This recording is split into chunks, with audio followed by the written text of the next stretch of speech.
नमस्कार, आप देख रहे हैं एसपीएन 9 न्यूज और मैं हूं आपके साथ मनीष कुमार सैनी। बिहार में एक और दल बनने जा रहा है। जनसुराज अभियान 2 अक्टूबर को पार्टी का रूप ले लेगा। इसकी पूरी तैयारियां जोरों शोरों से चल रही हैं। इस बीच जनसुराज के सूत्रधार प्रशांत किशोर ने एक और बड़ा बयान देते हुए ऐलान किया है।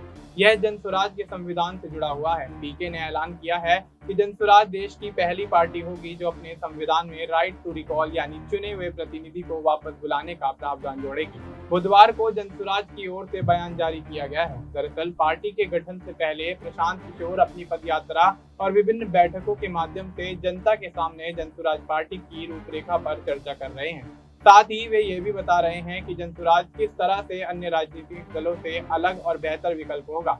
ऐसे में प्रशांत किशोर ने स्पष्ट कर दिया है कि जनसुराज अपने संविधान में ये प्रावधान जोड़ रहा है जिससे मतदाता अपने चुने हुए प्रतिनिधियों को उनके कार्यकाल के आधे समय यानी 2.5 वर्ष के बाद हटाने का अधिकार रख सकेंगे। प्रशांत किशोर ने राइट टू रिकॉल के बारे में कहा कि हम जनसुराज के संविधान में यह बात जोड़ रहे हैं कि जो भी प्रतिनिधि जनसुराज से जीतता है लेकिन किसी कारणवश वह जनता की उम्मीदों पर खरा नहीं उतर पाता है तो जनता के पास ये विकल्प होगा कि जनता उसके खिलाफ अविश्वास प्रस्ताव पारित कर सकती है।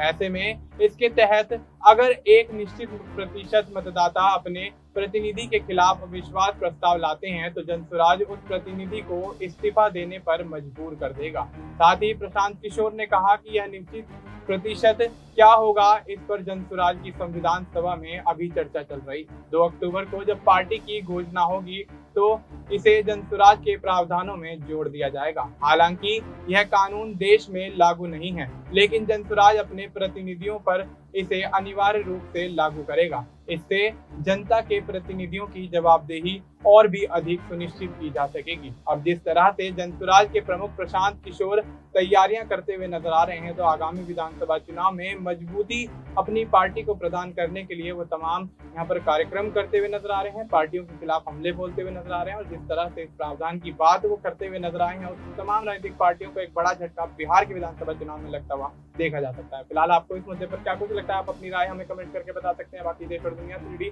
तमाम जानकारी के लिए आप देखते रहिए एसपीएन 9।